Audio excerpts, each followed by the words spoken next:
Praise the lord. మన ప్రభువును రక్షకుడైన యేసుక్రీస్తు నామంలో మీ అందరికీ వందనాలు. ఫిలిప్పి పరిశుద్ధ గ్రంథం నుంచి మనం చూసినట్లయితే ఫిలిప్పీలకు రాసిన పత్రిక 4వ అధ్యాయం 6వ వచనంలో మనం చూసినట్లయితే, దేనిని గూర్చి చింతపడకుడి కానీ ప్రతి విషయంలోనూ ప్రార్థన విజ్ఞాపనము చేత కృతజ్ఞతాపూర్వకముగా మీ విన్నపములు దేవునికి తెలియచేయుడి. ఆమేన్. దేవుని వాక్యం దీవించుగాక. మరి వాక్యాన్ని మనం చూసినట్లయితే ప్రతి విషయంలో ప్రార్థన విజ్ఞాపన చేత దేవునికి తెలియజేయాలని ఇక్కడ వ్రాయబడి ఉంది కదండి.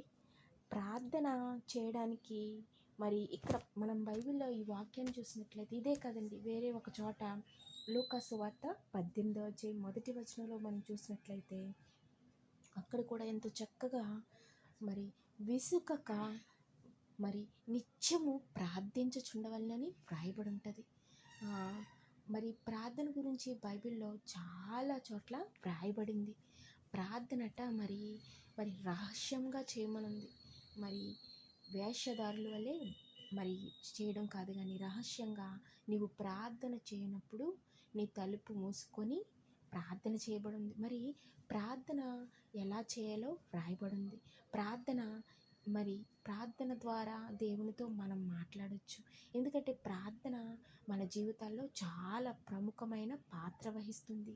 ప్రార్థనకున్న ప్రాధాన్యత చాలా గొప్పది. మన జీవితాల్లో గొప్ప గొప్ప కార్యాలు చాలామంది భక్తుల జీవితాల్లో కూడా గొప్ప గొప్ప కార్యాలు మనం చూస్తున్నాం. ఈనాడు చెప్పుకుంటున్నామంటే పలానా దావీదు గారి జీవితంలో అంత గొప్ప కార్యం దేవుడు చేశాడు. దానియేలు జీవితంలో దేవుడు అంత గొప్ప కార్యం చేశాడు. యోసేపుని దేవుడు గొప్ప స్థానంలో నిలవబెట్టాడు. తనందరి చేత ద్వేషింపబడిన దేవుడు తనెంతో ప్రేమించి ఉన్నతమైన స్థానాన్ని ఆయనకు అనుగ్రహించాడు. మోషేను చూసినట్లయితే నత్తివాడైన మోషేను నాయకుడిగా చేశాడు దేవుడు.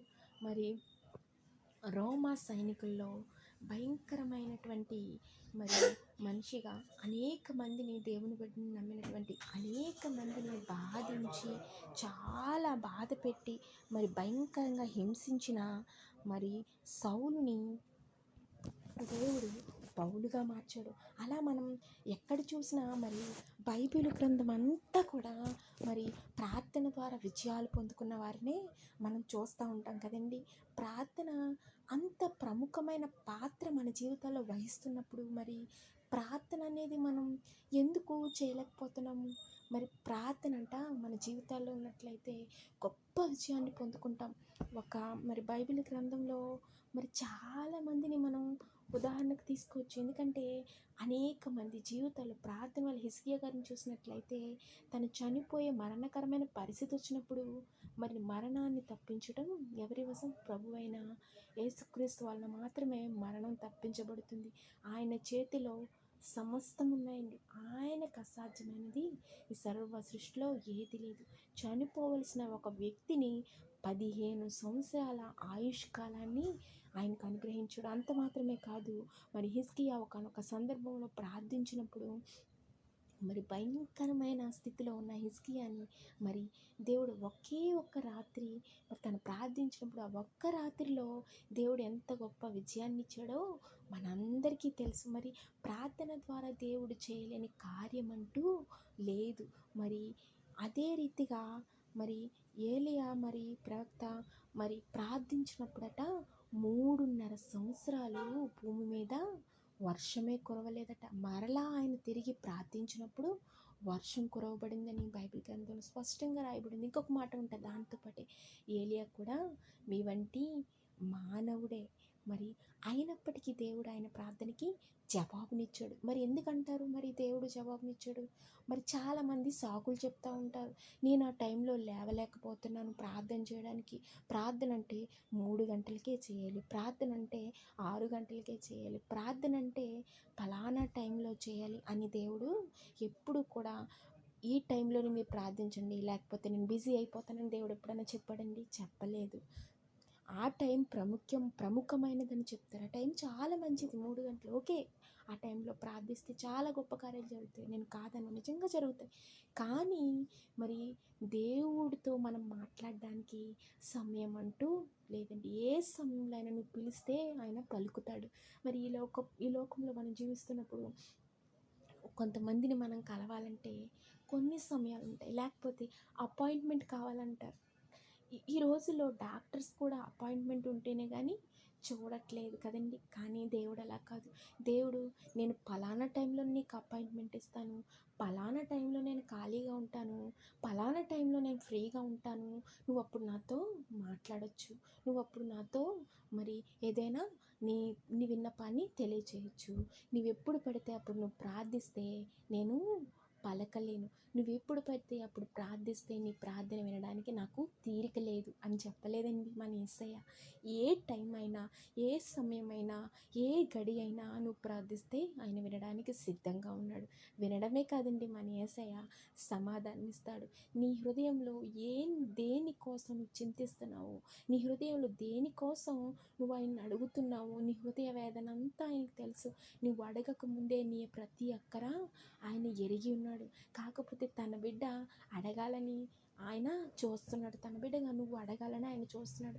నువ్వు అడిగితే ఆయన ఎంతో సంతోషిస్తాడు. ఇంకో విషయం ఏంటంటే, ఇంట్లో అమ్మ ఉంటుంది, ఆకలైనప్పుడు అమ్మని అడగక్కర్లేదు, అమ్మకు తెలుసు మనకు ఆకలేస్తుందని అమ్మకు తెలుసు.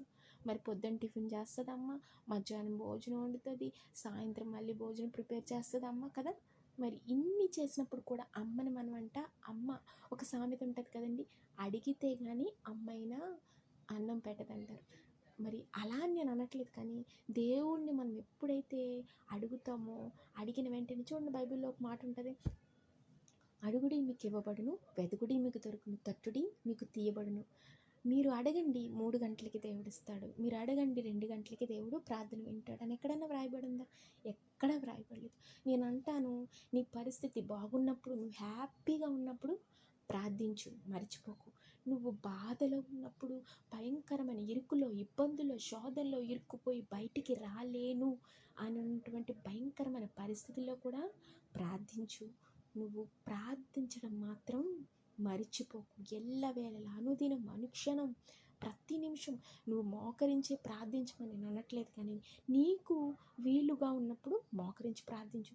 నువ్వు పనిలో ఉన్నా, ఎక్కడైనా ప్రయాణంలో ఉన్నా, లేకపోతే ఏదైనా పరిస్థితిలో ఉన్నా, నువ్వు నడుస్తూ ఉన్నా, ఏ పరిస్థితిలో ఉన్నా మరి దేవుణ్ణి మనం జ్ఞాపకం చేసుకొచ్చండి. మరి నా అనుభవాలు చెప్తూ ఉంటాను. నేను ఎప్పుడు నా జీవితంలో నేను ఎప్పుడు ప్రార్థిస్తూ ఉంటాను, నడుస్తూ ఉన్నప్పుడు ఏసైతో మాట్లాడుతూ ఉంటాను, నేను పండుకున్నప్పుడు మాట్లాడతాను, నేను ఏదైనా పని చేస్తున్నప్పుడు మాట్లాడతాను, నేను ఏదైనా ప్రయాణంలో ఉన్నప్పుడు మాట్లాడతాను. మీకు తెలియదు ఏంటంటే, నేను ఒక్కొక్కసారి ఫోన్ మాట్లాడుతూ కూడా నా దేవుని తలుచుకుంటూ ఉంటాను. ఎందుకంటే ఆయన నా జీవితంలో చేసిన మేలు నేను మరిచిపోలేను. ఆయన నా జీవితంలో చేసిన మేళ్లకు నేను ఏమిచ్చి కూడా ఆయన రుణం తీర్చలేను. నేనే కాదండి, ఈ లోకంలో పుట్టిన ఏ మనుషుడు కూడా ఆయన మన జీవితంలో పుట్టినది మొదలుకొని మరి ప్రతి క్షణం, ప్రతి నిమిషం కంటికి రెప్పలా మనల్ని కాపాడుతూ, తన సంరక్షణలో మనల్ని ఎంతో భద్రపరుస్తూ, ప్రతి ఆపద నుంచి, ప్రతి అపాయం నుంచి, ప్రతి కీడు నుంచి మనల్ని తప్పిస్తూ ఆయన ఎంతగానో భద్రపరుస్తున్నాడు. ఆయనకి ఏమిచ్చి మనం ఆయన రుణం తీర్చలేం. మరి ఆయనను ఏమీ లేదండి, నువ్వు ఒకే ఒక్క 5 minutes 10 minutes నువ్వు ఆయన్ని స్తుతించలేవా, ఆయన ప్రార్థించలేవా? నువ్వు ప్రార్థన అనే బంధాన్ని ఆయనతో మనం కలిగి ఉన్నప్పుడు మన జీవితంలో కష్టాలకి, బాధలకి చోటే ఉండదండి. కష్టాలే రావని నేను అన్ను, కానీ మరి కష్టాలు వస్తాయి, బాధలు వస్తాయి, శ్రమలు వస్తాయి, నిందలు వస్తాయి. మరి వాటన్నిటిలోంచి నువ్వు బయటికి, మరి అవన్నీ దేవుని నమ్ముతున్నప్పుడు అవన్నీ ఎందుకు వస్తాయంటే వస్తాయి. నువ్వు నీ జీవితంలో వచ్చినప్పుడే కదా మరి నువ్వు దేవునిలో ఎంత బలంగా ఉన్నావో తెలుస్తుంది. ఇప్పుడు మన పిల్లలు చదువుకుంటూ ఉంటారు, ఎగ్జామ్స్ వస్తాయి, మరి ఎగ్జామ్స్ ఎందుకు పెడతారు? చదువుకుంటున్నారు కదా, స్కూల్కి పంపిస్తున్నాం కదా, ఇంకా ఎగ్జామ్స్ ఎందుకు అని అనుకోవచ్చు కదా. కాదు, ఆ ఎగ్జామ్స్ వాళ్ళు రాసినప్పుడు, అవి వాళ్ళు అటెండ్ అయినప్పుడు మాత్రమే వాళ్ళ ఎలా చదువుతున్నారో, వాళ్ళ చదువు ఎంతవరకు వాళ్ళకి అర్థం చేసుకుంటున్నారో, ఎంతవరకు వాళ్ళకి అర్థమైందో, చదువులో ఎంతవరకు వాళ్ళు ఇంట్రెస్ట్ అనేది చూపిస్తున్నారో, ప్రతిదీ కూడా మనం మనకి తెలుస్తుంది. అలాగే దేవునిలో మనకి శోధనలు, కష్టాలు, శ్రమలు, బాధలు వచ్చినప్పుడు మన విశ్వాస పరిణామం తెలుస్తూ ఉంటుంది కదండి. విశ్వాసం అంటే ఇలా ఉండాలి. విశ్వాసం అంటే మరి నిరీక్షింపబడు వాటి యొక్క నిజ స్వరూపమును అదృశ్యమైన ఉన్న వంటికి రుజువునని చాలా వాక్యాలు చెప్తూ ఉంటారు. చాలామంది మరి మాటలు చెప్తూ ఉంటారు. చాలామంది మనల్ని బలపరుస్తూ ఉంటారు కదండి. కానీ ఆ విశ్వాసం అనేది మనం అనుకుంటూ ఉంటాం, ఎంత విశ్వాసం వీరిలో ఉందో ఇలా చెప్తున్నారు అనుకుంటాం. ఆ విశ్వాసం మనకి ఎప్పుడు తెలుస్తుందంటే, మరి మన జీవితంలో మన లైఫ్లో ఎప్పుడైతే వాటిని మనం అనుభవిస్తూ ఉంటామో వాటిని బట్టి మన విశ్వాస పరిణామం మనకి తెలుస్తూ ఉంటుంది.